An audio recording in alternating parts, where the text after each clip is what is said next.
Hi, everybody.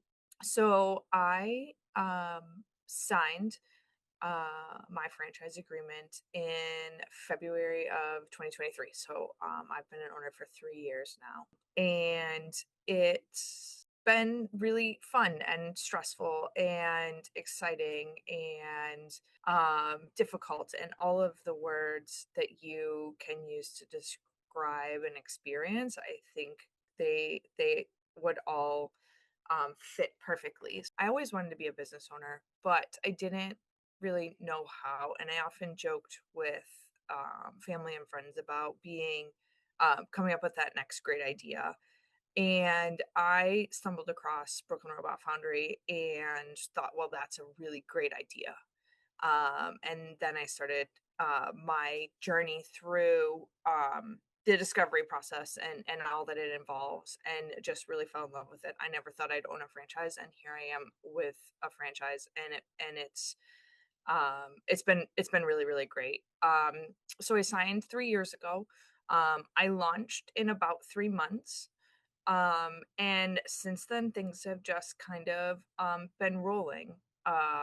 The business itself is seasonal, so I have really, really busy times where I have a lot of things that I'm juggling as a business owner on the business side, but also on the side of the classroom and the teachers, employees, and things like that.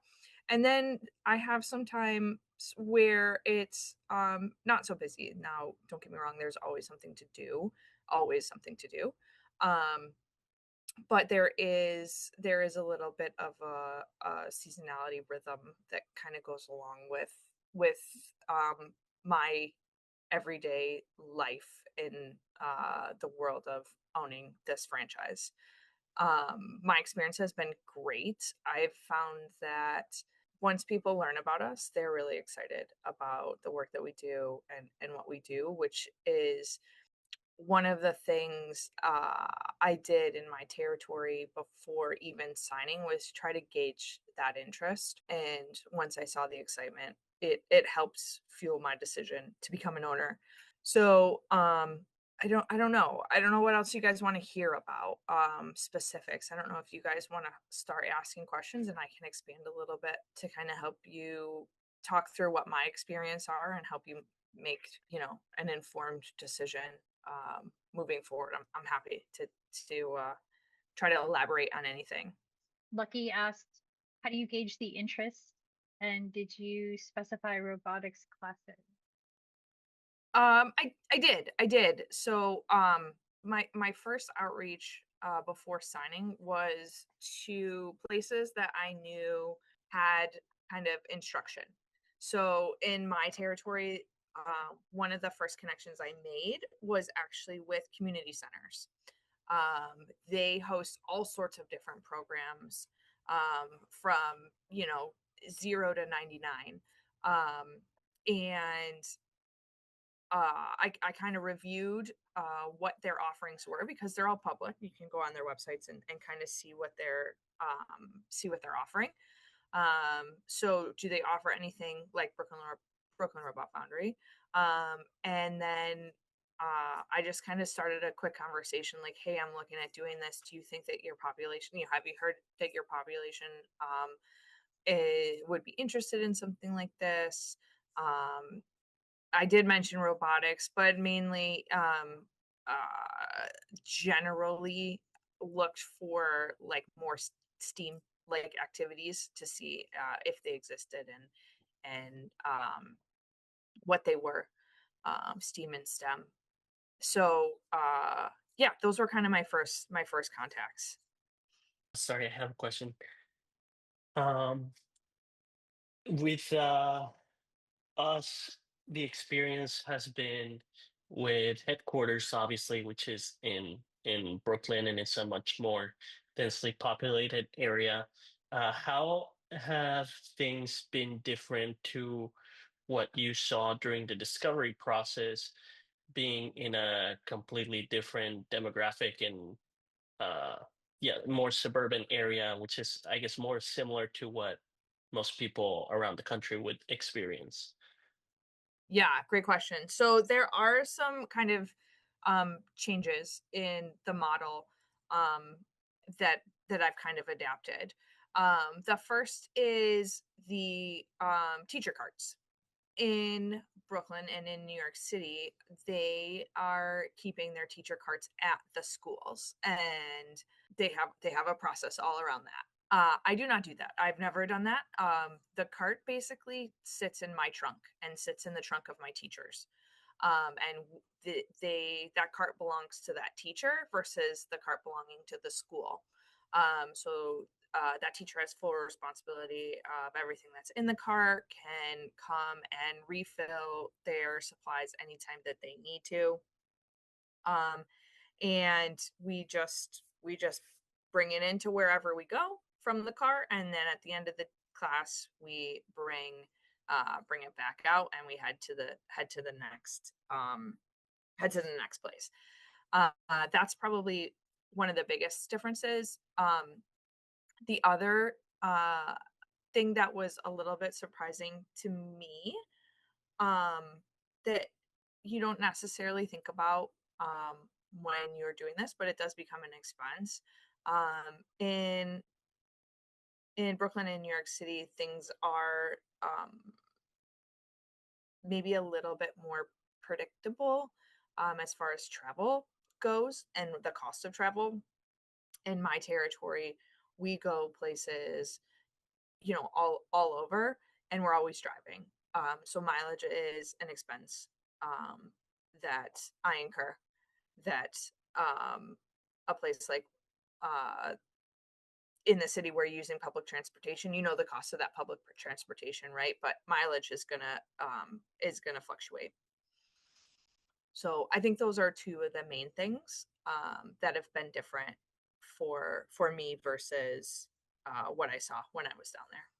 Thank you. It looks like Vicky has another question. What percentage of revenue come from after school summer camps versus birthday school partnerships? And then the second part is the community center still a part of your focus, or was that just market research? Good question. I'll start with the community center and then go into the other one. So, I do still work with community centers. They have helped tremendously in things like creating a following because they have a much larger outreach than I have as a startup who only sees so many people and can only get so many people on my mailing list. Their mailing list is the entire town, basically, especially when they actually send out mailers in people's mailboxes for program signups. So they are still part of the mix. They are not. They Some of them more than others. Some of them I do more business with than others, and that will probably change a little bit down the road, just what that looks like. But for the time being, they are still people that I work with. Um, the other question was about the different segments of classes, right? Um, I don't have my numbers in front of me. I can tell you that my top two are residencies. That is number one by far. Most of my revenue comes in from residencies. The second largest is summer. That is also a little bit of a change from what I saw in Brooklyn. Summer was always the biggest revenue provider. I don't want to say always. Um, Summer hasn't turned out. Summer full day classes for me haven't turned as much revenue as residencies and getting the same kids week after week and building with them week after week. Birthday parties are probably once a month. So it's a revenue stream, but it's not something that I focus on by any means. Uh, Regarding the territory where you're at and those differences, I know in Brooklyn there's a big emphasis with residencies in public schools. Um, have you seen that continue to be the case, or have you explored finding those in private schools? Uh, do you see like a difference? Yeah. Yeah. I have a good mix of both. every school has a different landscape for who's running their after school program, which has been a um, just something to take note of and know who you're talking to. So I found that once you find those people, things go a lot quicker, move lot quicker because you're talking to the decision maker at that point. I think that I'm in less public schools than the city. I think I'm actually in more. Well, I shouldn't say that. I'm not in city schools. It's really hard to compare territories talking like this. My public schools, I have about I think the number is something like 60 elementary schools in my territory or something like that. They're all different school districts versus New York City where everything's one school district. So it's really hard to compare in that way. But my private schools, they're the ones definitely that have parents that are willing to pay that then turn around and will do programs outside of the school as well. That is kind of one benefit of going that route. Got it. That is interesting because we run another business that is similar in the same space. In my experience, like you said, is finding the right person, but we find that usually finding the right person is much easier at private schools than public school system. There's a lot of red tape and whatnot. Um, I don't want to monopolize the conversation, so I'll just have ask one more question. What about competition? Do you have a lot of competitors, and how does that play into how you market yourself or strategies? Yeah, it's a good question. So I have to say with push-in after school programs, I don't have a lot of um competition from a business standpoint. There aren't a whole lot of other businesses in my territory that are focused on after school programming for residencies in particular. So usually, and when I talk to a school, they'll look at a lot of times like teachers will run programs or things like that. Parents might run programs and they'll look at their schedule and be like, oh yeah, we'll fit you in that here because we think this is going to be really, really popular and we're just going to make it happen. Um, Teachers, if they're running after school programs and somebody else can come in and do it, they put their hands up and say, yeah, of course, go do it.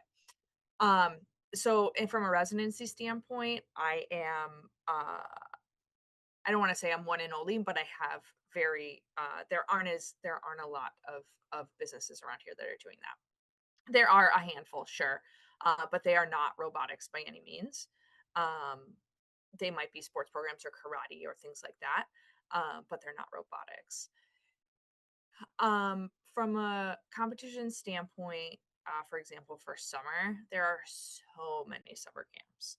Um, so many summer camps and so many things to do. So we are a niche. We are a camp for a particular type of child. Um, so those camps also exist. Like my biggest competition, for example, in my area is the museum, the science museum. They hold camps that are STEM based.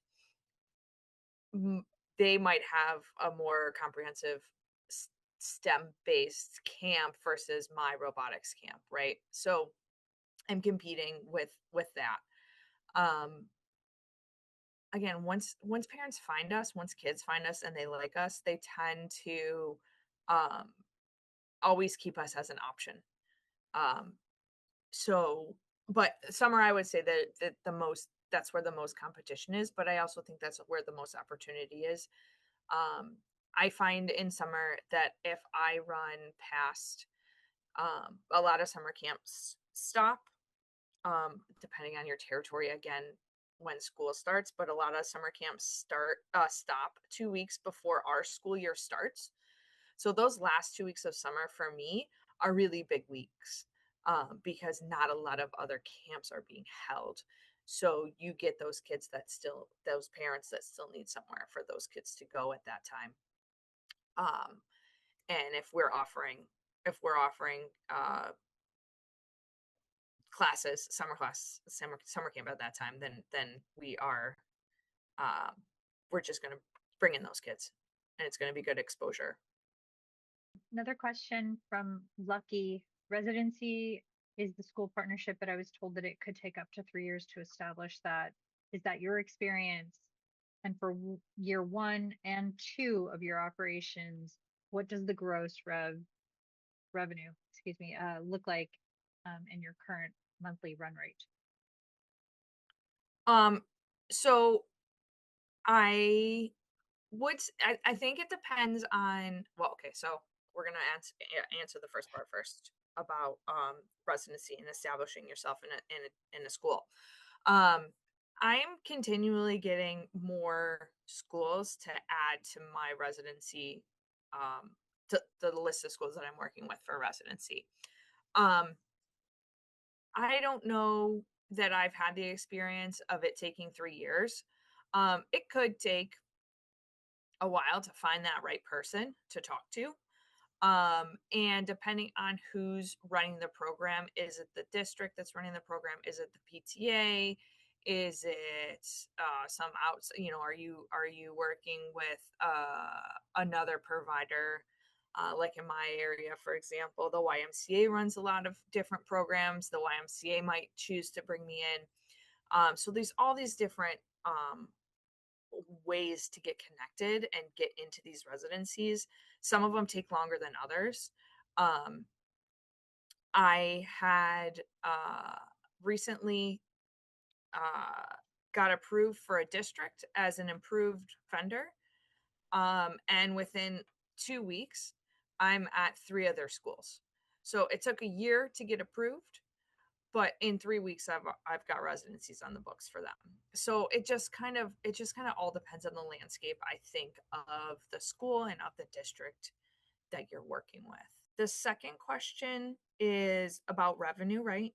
I have a hard time sharing revenue numbers simply because I am in a very, very different environment and different territory than New York City. And I don't have the revenue that New York City has, and I will never have the revenue that New York City has. However, I have fewer expenses. My expenses are less, right? So, dollars wise, I can tell you a figure and it doesn't mean anything. Um, I can tell you that year over year, my first year, it was a growth of, so from a percentage standpoint, my growth year over year from year 1 to year 2 was 500%. And my growth from year 2 to year 3 was 180%. So it can pick up really, really quickly. And then it's all about maintaining, those relationships that you have and then building on them. Right. So um big jump in the beginning and smaller jumps, and my plan is that those smaller jumps remain very steady um as time goes on, um which is where I am right now, right? Making sure that my year 3 to my year 4, I'm maintaining those relationships that I have, and I'm building on them and finding more partners, specifically in the after school space, to bring programs to. Thank you. Sebastian had a question in the chat. You mentioned summer being a strong season. Is there a season where you see things slowing down?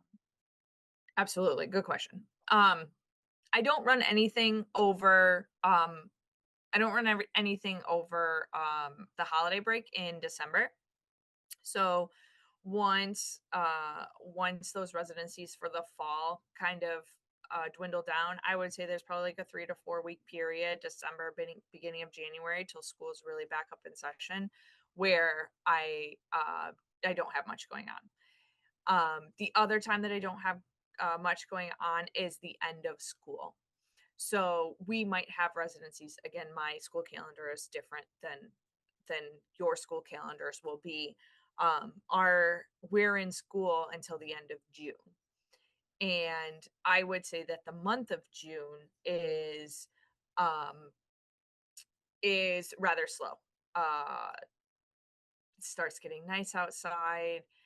Kids are in more sports after school. They're really getting ramped up to be doing summer things, and it's just not the best time unless you're in an established residency that started in March or April. We're probably not starting new ones in May or June. Um, just again because of the school year and the weather and things like that. So there is that's a little bit of the seasonality that I talked about before. Lucky has another question. Have you ever had any issues with a difficult parent, and what did that look like? Yeah, not I haven't had too many encounters with parents. But I did have one um last summer. They were um they were just more concerned about um I think the safety and well-being of their child. This is very specific, but I had a male teacher, and I think that was the um, some of the hesitation on the parents' part. So it was not behavioral. It was not about the program necessarily. I think it was more about oh, and to add context to that, I rented a space in the basement of a church. So um I think it was kind of all of these things from the parents. And to be honest, they were not difficult um per se.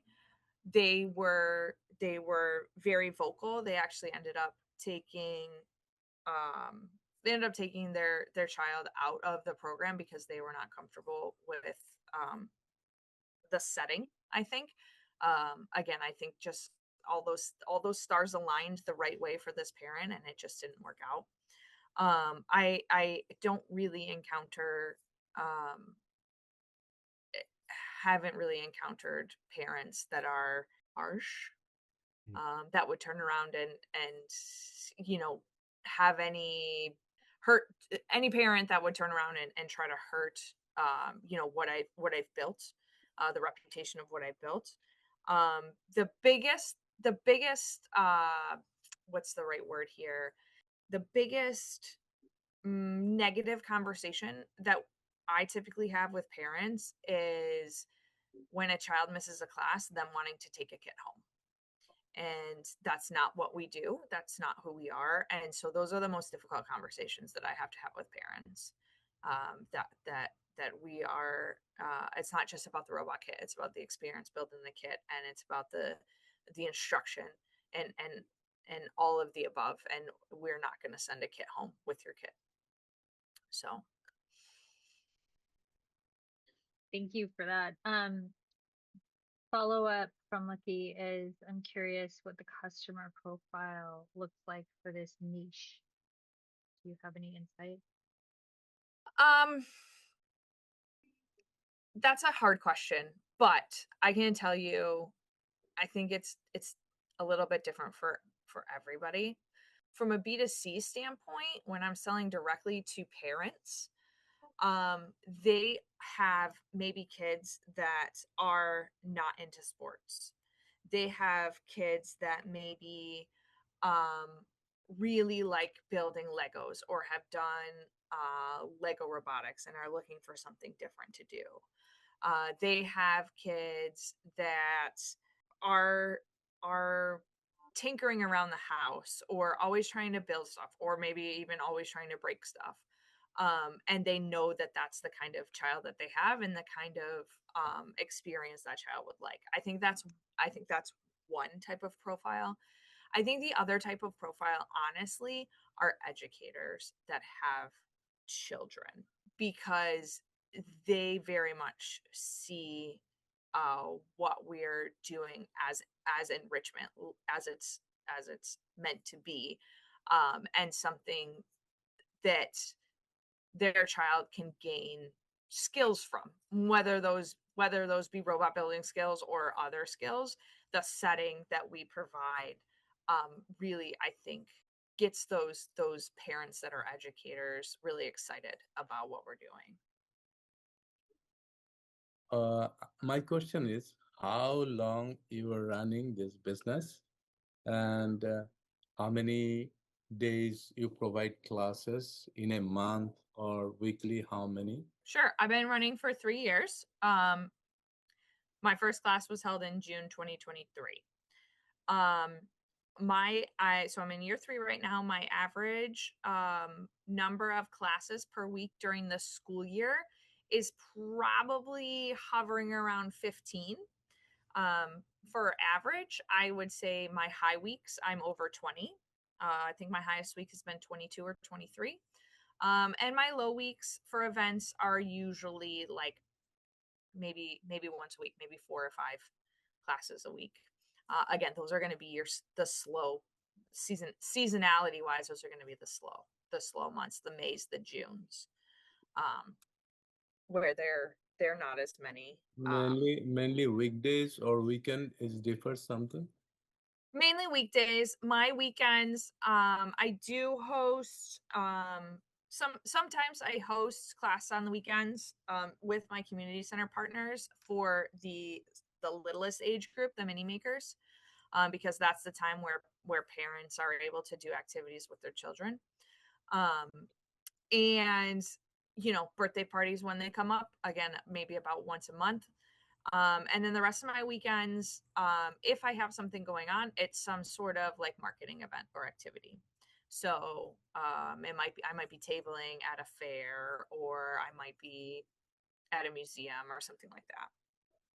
In the same day, you can take more classes, like in more batches, When if you have the necessary. teachers too, yes.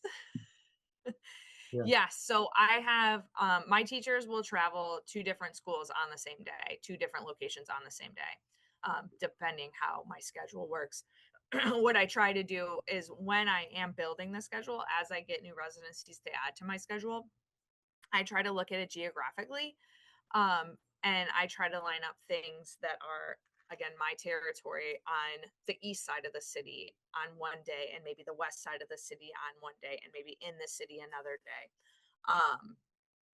Just to kind of keep to keep travel expenses down, but to keep my schedule set in a way where travel time doesn't become an issue. And one teacher, how many kids she can control, or maximum students number, how many you suggest, consider?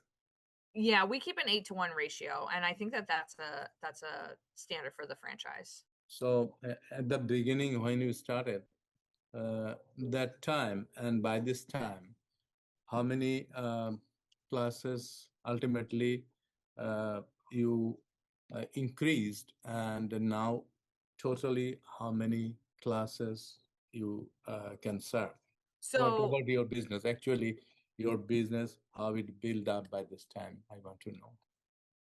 yeah, so I mean, I have all of that data because I'm a data Not nerd. exactly, just approximately. Yeah.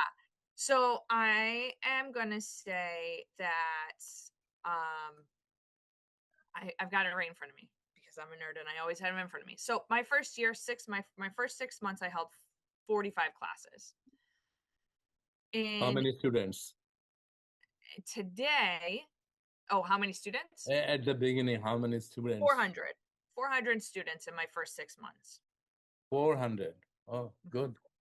Okay. Mm-hmm. And now? And now, I'll just do for the first 2 months of the year. So year to date, through the end of February, I'll have 108 classes, and I will serve 1,400 students. And how much you charge for each students? Is all over same, or zone to zone different? It's different depending on the school. It's different depending on the type of class that it is. For example, I charge differently for my coders class versus my Minimum rookies and class or maximum, whatever. you can say. Minimum and maximum. Um, I can tell you, but I will also preface this with this is my territory and it is Yeah, I very, understand. very different than New York City. And probably very different from where you're going to be. My rates, depending on the type of program, range from $12 to $34 per student. 34. Okay. So usually, what is the expenses for a class? Mainly teacher, or you have to spend more money for other any purpose?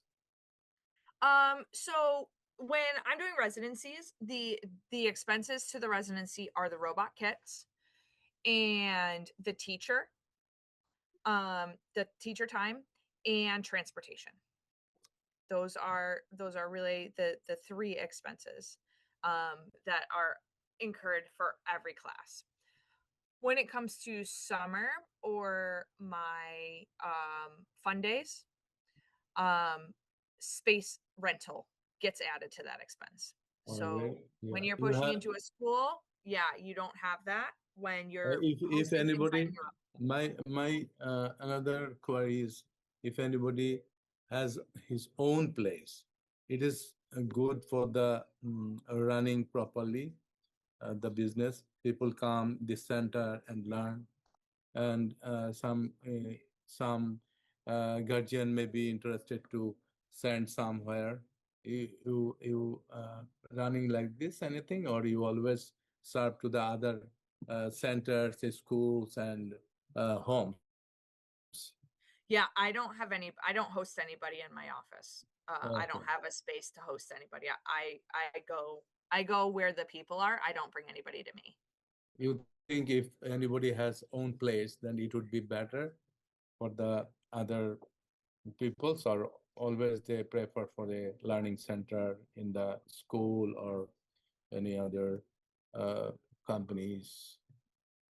I I don't know. I feel like in my experience, have um I can create more of a following if I'm going to the kids rather than everybody having to find me as a single business, as a single place to take their kids. If I go into a school, I get to interact with all the kids at the school. Are all those kids at the school gonna find me in the place where I build robots? I don't know the answer to that. Maybe So they if will. okay, if there is like a 15 students in a class, so accordingly 8 is to 1 teacher. So in this case, you have to provide another teacher, 15 or Yes, you would have 20 two students. teachers in the classroom. Yep. Okay. Yep. The exception to that is if if you're in an after school program, that 8-to-1 ratio um, can be somebody from the school. So if there are two aides in the classroom anyway for the children, I only have to send one teacher. And how much average your payment of a teacher? Maybe uh, it is hourly. It is. I do pay my teachers hourly, and again, my teacher rates are going to be much different um, than Just than others. average, minimum and I know they're maximum. different than everybody's actually. Um, my teachers are making anywhere from $16 to $22 an hour. Kim, from David, if you were able to do a breakdown of your participants per age, what ages would be the largest percentage of your enrollment? And do you know which ones would be the least? Yeah, absolutely. 6 to 8 robot builders, definitely the kind of sweet spot. The other end of that would be the mini makers. So the 2 to 5 year olds with their parents.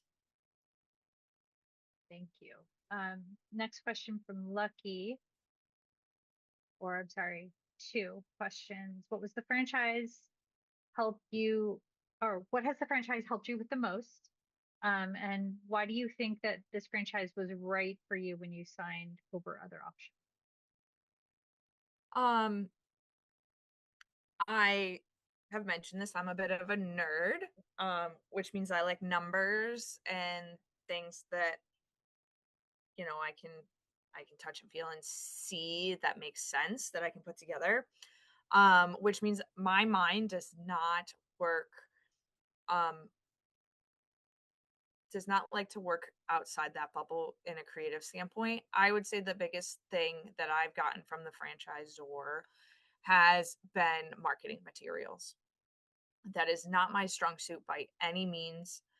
It is not like it's not what I choose to spend my time on if I have free time. And so having those resources available on the corporate side for me to be able to just plug and play with my information has been super helpful for me. I don't have to sit for hours on end looking at a white screen going, what am I going to put on this so that I have something to post on Facebook or whatever. Was there a second part of that question?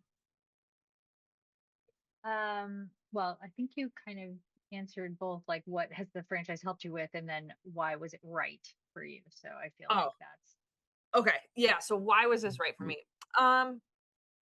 I mentioned this before. I wanted to own a business. I didn't ever think it was a franchise. I think everything happens for a reason. Um, I I really liked what I saw.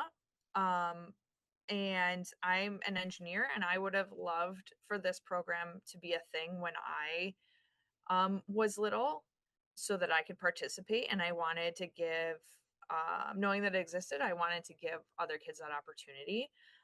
Also, I was looking for a little bit of a, a change. Like I said, everything happens for a reason. I was working an hour away, and I have had a very young family, still have a very young family, and didn't want to, I wanted more flexibility for myself, and being around and available for my family and not being an hour away um, if something happened and I needed to be here. Um, so I also really got a good feeling from everybody, um, and it is totally proven to be true. There are people at corporate are always there and available for us, even though we're running our own businesses. Um, they're they're so ready to help if they can. Um, that I don't if I don't want to be alone, I don't feel alone. There's a really good network of franchisees as well, um, to kind of bounce things off of or ask questions of. We're a small but powerful community, I think. And that's not why I joined, because that didn't exist when I joined, but it is all manifested itself in a way that I hoped it would. that's really I have an additional question.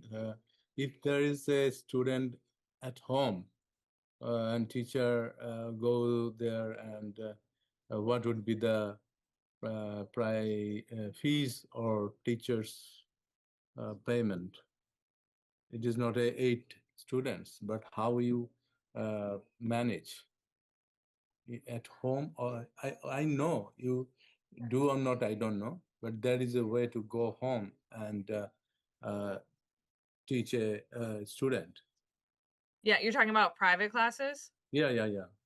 Yeah, I don't really do private classes, so I don't really have It's not a price worth, for is that. it? It is not worthy because one to one, it will be expensive. It would be expensive for the person getting the private class. Yes. Yeah. Yes. What are the complaints from the mm, parents? Always we know there are some problems arises, and what is the most challenges? The biggest complaint from parents is that the robots break. But Oh, that's also break. part of that's also part of our philosophy, right? Like if it breaks, how do you fix it? Right. What do you do, right? It's we're along with teaching robot building, we're teaching problem solving and resilience and empowerment and all of these other things that you don't necessarily realize. And that maybe the parent doesn't even realize either. They just get home and the kid smashes their robot, and they laugh it off like, oh, I just spent all that money and now I have a broken robot. That's probably the biggest complaint. If they break it, who will replace or who will take care of this for the payment? I mean, it depends on how you want to run your business. Sometimes I have kids that bring their robots back the next week, and I can accommodate it. I just have spare parts available. I've never actually had a parent call me for a replacement part. We do have materials that we send home with kids that say that that I would do that, but it doesn't really happen. We have 5 more minutes. I just want to wrap up these 2 questions in the chat from Sebastian. How do you manage distributing kits to the teachers? And then I'll give you the second question. So pretty much everywhere that I am, either the parents are dropping them off directly to me or the school is responsible for that. So I don't really have to go gather children, if that's what you mean, to come to class. They're usually there for me when we need it. Awesome. And then how many classes do you have per residency or per season? Do you have an estimate? So my typical residencies are a little bit shorter than what they're running in the city as well. I started off running 4-week residencies. I really wanted to gauge interest. I wanted people to be able to kind of come and go without a huge commitment. I bumped my minimum residency up to 6 weeks. Some of my residencies are 6 weeks. I have a couple residencies that are I wouldn't call them full semesters quite, but a lot of my programs around here run a fall session and then a winter session and then a spring session. So it might be 8, 9, or 10 weeks. I think my longest residency is 14 weeks, and it's actually with a homeschool group that follows their own calendar. So they're not really in the school setting. Inventory is the one piece that is not in our expertise with the businesses that we run. So just wanted to see, not a specific question, as I don't know what I don't know, but if you have any tips or challenges that you had to overcome with it.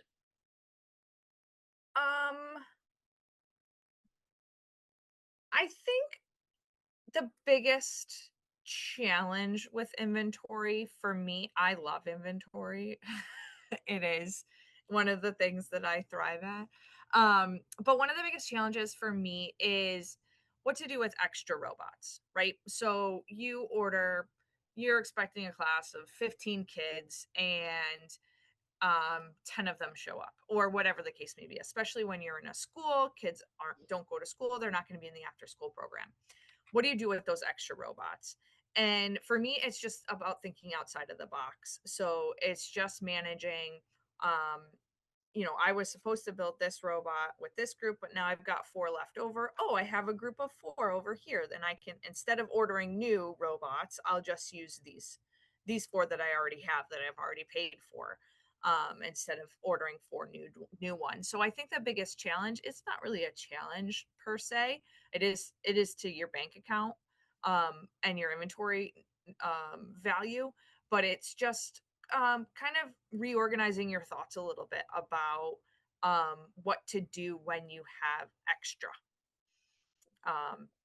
and just where to put that extra, and not overbuy, right? You don't want to overbuy if you don't have kids to make it.